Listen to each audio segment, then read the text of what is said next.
Hello students, मैं पीयूष राजपूत और आपका अपना चैनल पीयूष कोचिंग क्लासेस। जैसे बच्चों हमारी केस स्टडी क्वेश्चंस की सीरीज चल रही है और अपने chapter chemical reaction and equations के पैसेज को कर रहे थे, उसी को आगे बढ़ाते हैं और आज करते हैं दो पैसेज नंबर 21 एंड 22। तो देखते हैं पैसेज नंबर 21 क्या कहता है। There are those reactions in which two compounds react by exchange of ions to form new compounds or called double displacement। यानी कि ऐसे रिएक्शन जिसमें दोनों के आयंस के एक्सचेंज होते हैं और आपके नए प्रोडक्ट बनते हैं, उसे बोलते हैं double displacement reaction. Okay, a double displacement reaction usually occur in the solution and one of the product being an insoluble या precipitate। Any reaction in which an insoluble solid called precipitate that separate from the solution is called precipitation reaction। Okay, यानी कि जो भी आपके ion exchange से जो product बन रहा है यानी कि वो इनसोल्यूबल है, उसे आप प्रेसिपिटेट बोलते हो। ठीक है ना। Okay, the reaction in which acid और acidic oxides react with base या basic oxide to form salt and water is called neutralisation reaction. ठीक है, पहले पर आते हैं। कह रहा व्हेन हाइड्रोजन सल्फाइड गैस यानी कि H2S pass through a blue solution of copper sulphate यानी कि CuSO4, a black precipitate of copper sulphide is obtained and क्या बन रहा है, CuS बनता है, दूसरा H2SO4। तो इस रिएक्शन के अंदर बच्चों खासियत क्या है, यहाँ पर आयन एक्सचेंज रिएक्शन है, यानी कि ये डबल डिस्प्लेसमेंट है, यानी कि कॉपर किसके साथ, सल्फाइड के साथ जा रहा है और H2SO4 बन रहा है, यानी कि आपके जो आयन एक्सचेंज रिएक्शन हो रही, तो यानी कि आपकी डबल डिस्प्लेसमेंट रिएक्शन है। तो डबल डिस्प्लेसमेंट रिएक्शन, कोई दिक्कत तो नहीं है। चलो, खैर विच of the following is not A double displacement reaction. पहली है, बिल्कुल ठीक है। देखो दूसरी में Zn है और यहाँ पर H2SO4 है, तो यहाँ पर आपकी जो रिएक्शन है वो डबल डिस्प्लेसमेंट नहीं है, सिंगल डिस्प्लेसमेंट है, जिसे हम डिस्प्लेसमेंट रिएक्शन भी बोलते हैं। तो ये रिएक्शन आपकी डबल डिस्प्लेसमेंट नहीं है। ठीक है ना। ओके, आगे बढ़ते हैं। कह रहा beryllium chloride, okay, BaCl2 with ammonium sulphate यानी कि NH4 होल ट्वाइस SO4 से बनता है बच्चों आपका BaSO4 और साथ में बनता है NH4Cl। बैलेंस आप कर लोगे। ठीक है ना। ओके, जो following correctly represents the type of reaction. देखो पहली बात तो समझ में आ गई कि आयन एक्सचेंज है यानी डबल डिस्प्लेसमेंट होगी और आपको बेरिलियम सल्फेट का एक प्रेसिपिटेट बन रहा है, PPT बन रहा है, इसलिए ये आपकी दो रिएक्शन दिखा रहा है, प्रेसिपिटेट रिएक्शन भी है और डबल डिस्प्लेसमेंट रिएक्शन भी है, यानी कि सेकंड और फोर्थ दोनों सही हैं आपके। क्लियर होगी इतनी बात। चलो, identify A in the following reaction. अगर मैं AlCl3 और इसकी रिएक्शन करता हूँ, किसकी, AlCl3 की, अगर आप NH4OH से रिएक्शन कराते हो तो बच्चों बनता है AlOH होल थ्राइस और साथ में 3NH4Cl। तो क्या बन रहा है, AlOH का होल थ्राइस बन रहा है। क्लियर है इतनी बात। Okay, consider the following reaction. BaCl2 की Na2SO4 से BaSO4 का हमारा क्या बन रहा है, एक प्रेसिपिटेट बनता है। तो इसमें जो प्रेसिपिटेट है बच्चों वो आपका BaSO4 है। आसान सा पैसेज था, बिल्कुल क्लियर हो गया वो। चलो देखते हैं आगे वाला पैसेज। पैसेज नंबर 22 क्या कहता है। The earlier concept of oxidation reduction is based on the addition और रिमूवल ऑफ ऑक्सीजन और hydrogen.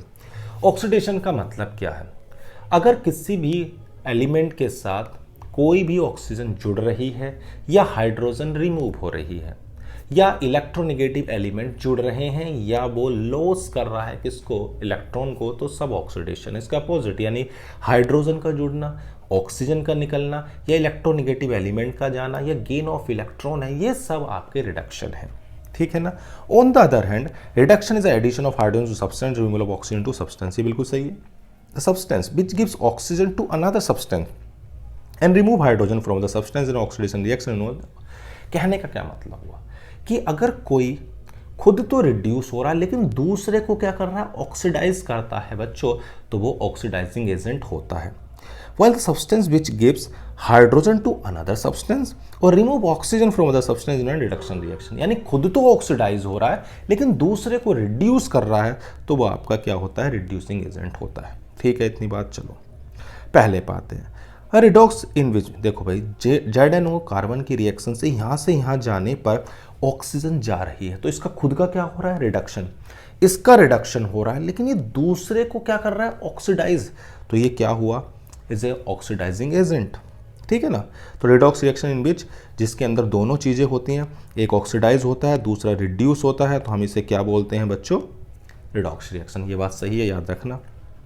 In the reaction H2S plus Cl2 gives S plus 2HCl। देखो यहाँ से H2S से जब यहाँ पर जा रहे हो तो हाइड्रोजन निकल रहे हैं, जबकि Cl2 से यहाँ जाने पर हाइड्रोजन ऐड हो रहे हैं, तो इसका तो ऑक्सीडेशन हो रहा है, और जिसका ऑक्सीडेशन होता है वो दूसरे को रिड्यूस करता है, तो वो होगा रिड्यूसिंग एजेंट, हाँ या ना।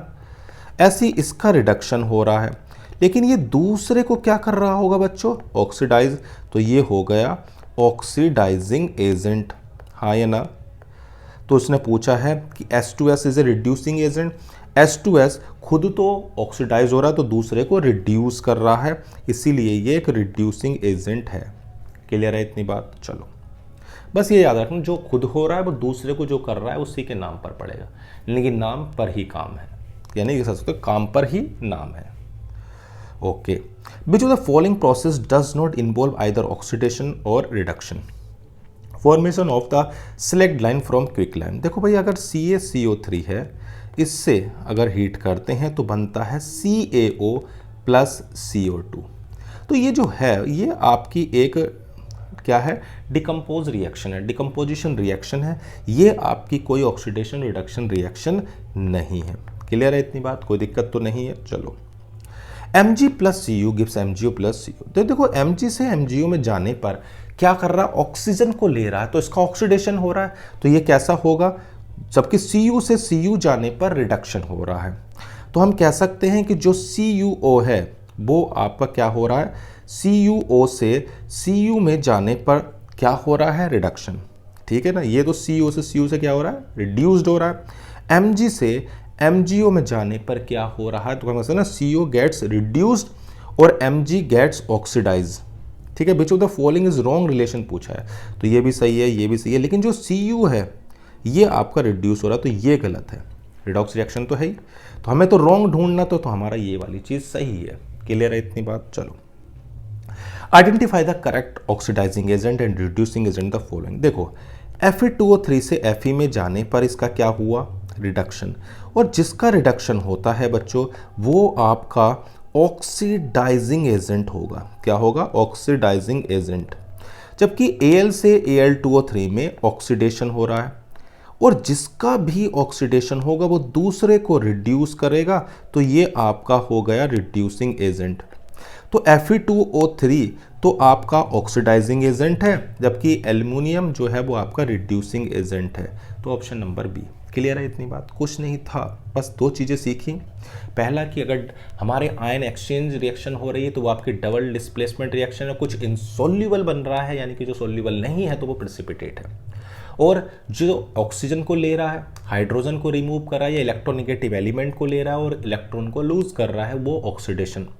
और जो दूसरे को कर रहा है, अगर वो खुद का ऑक्सीडेशन हो रहा है तो दूसरे को रिड्यूस कर रहा होगा, तो वो रिड्यूसिंग एजेंट होगा। ठीक बात करते हैं रिडक्शन की, हाइड्रोजन का लेना, ऑक्सीजन का जाना, इलेक्ट्रोनेगेटिव एलिमेंट का जाना और गेन करना इलेक्ट्रॉन का, ये सब रिडक्शन है। अगर वो दूसरे को ऑक्सीडाइज कर रहा है तो वो ऑक्सीडाइजिंग एजेंट है। इन दोनों पैसेज से हमने इतनी बातें सीखी बच्चों, और उम्मीद है कि आपको बिल्कुल समझ में आ गया होगा। तो आज की क्लास में सिर्फ इतना ही। Thank you.